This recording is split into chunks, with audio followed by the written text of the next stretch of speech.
What's up, everybody? This is Gifted Saint with GFLcraft.com. I wanted to come at you guys with a quick video on how to handle DDoS attacks if you ever get attacked on your server.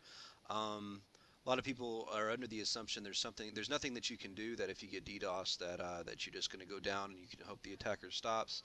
But tonight we had a very interesting situation where we had an attacker come onto the server, and he simply told one of the staff that we either give him op within 5 seconds or he would DDoS the server and take it down for 5 hours. So the guy was instantly banned, and he decided to DDoS our server. So I wanted to go through a couple things that you can do to get your server back online as quick as possible, and as well as get the DDoS attacker caught and prosecuted for what they've done. So anyway, first things first, always you need to go to your host's contact site and sign in and make a ticket and let the support know that you've been DDoSed. You can see my ticket here that I made to fragnet.net, which they're an awesome network provider. If you guys are looking for a good host, they're the place to go. But you can see here, Marcos from the deal said that a DDoS attack was made against our IP, and it would result in the network or the entire machine being taken offline for 24 hours. And it null-roaded the IP address, right? So I was a little frustrated with that, and I didn't believe that that was fair. So I started looking up the ways to report everybody. So first things first is you need to go to your setup, like your FTP program, or if you have a client, like a multi-craft panel that you log into, and you need to pull down your logs. I use Notepad++, so this is a great way to pull up your logs. You can actually load them all in and do a neat little search function.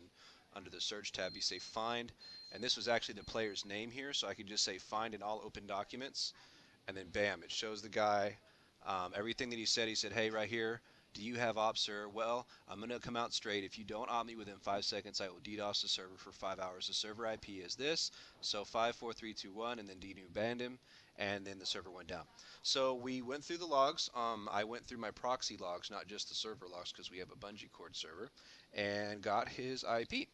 And so now that we have his IP, the next thing you need to do once you connect their IP, and there was actually two guys and they were both sitting in the same room. This is how you know, because the IP address is the same, but they're on different ports.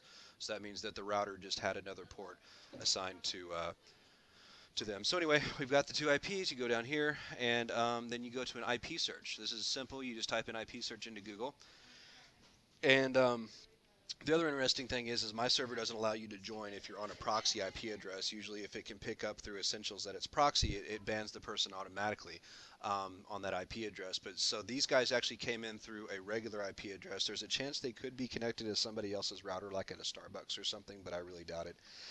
These are probably two kids just starting crap. So anyway, you can see here, this is the person's IP address. I just copied it into this search function, and it tells me that he uses AT&T for his internet services. He's out of Chicago. So the next thing you do at this point is you start your reporting process.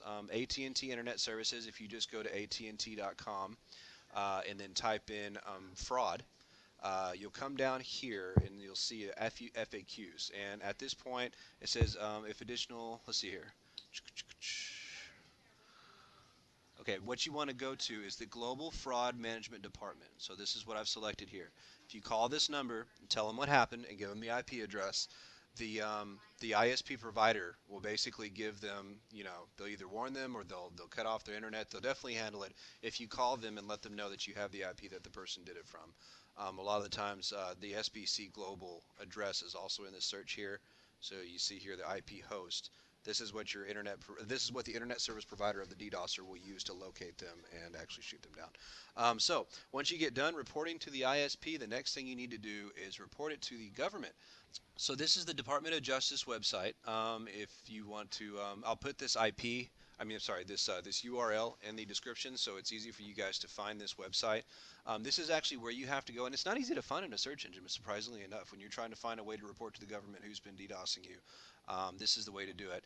And so anyway, you go to this URL. If you come down here, you'll see computer intrusion or hacking, and that's what it is. When someone attacks a router or a computer with a DDoS attack, they are actually flooding it, and it is a computer intrusion. It's not necessarily them coming in and messing with files, but it is them intruding on the computer and causing a problem.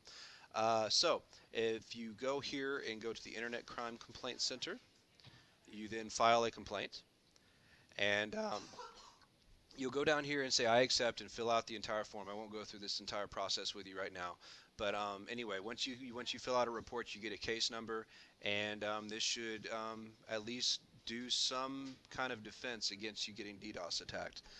The good thing is that there's a there is a rumor that people don't get arrested for DDoS attacks, or that that the government doesn't look at them, and that they don't get searched once someone makes a complaint. But actually, that's not true. A lot of people don't know how to make a complaint, and when they don't make a complaint, then the attackers usually get to go untouched. But if you follow the processes that I'm telling you about, and you contact the ISP, actually get the ISP to give you a case number as well, or a itinerary number of some sort, report number, so you can actually fill that out in your report here on the government website. And most of the time, they'll contact the ISP and get most of the information that they need. I've done this for a couple other DDoS attacks before.